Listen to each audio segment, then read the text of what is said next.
Hi everyone! Napadaan ako kahapon sa SM Hypermarket Lopez at ito yung nakita ko, bagong bukas na ramen. At tamang-tama, masyadong maulan na ngayon ang panahon. Kaya, nako, gusto ko nang humigop ng mainit na sabaw. Tara, let's check it inside. Ayan, nakapila na si kuya.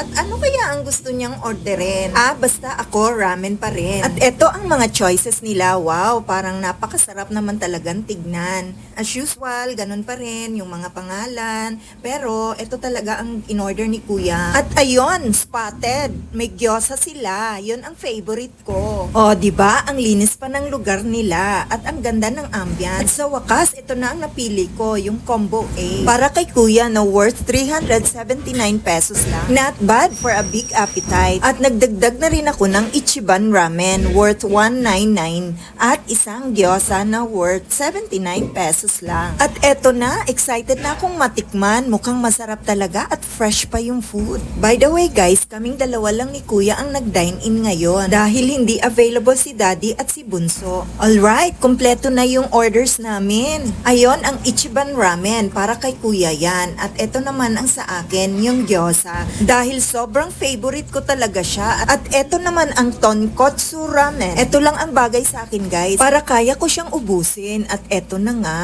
nung nahigop ko na yung sabaw, napawaw talaga ako dahil sa sobrang sarap niya. At malalasahan mo na fresh pa talaga yung ramen. At grabe, nag-enjoy talaga ako. Sobrang sarap. At akalain mo, naubos ko yung isang ramen bowl. Nagulat ako guys, naubos ko yung isang ramen bowl nang walang sharing. At isa lang ang ibig sabihin yan, di ba? Siyempre, masarap. Kaya ano pang hinihintay nyo?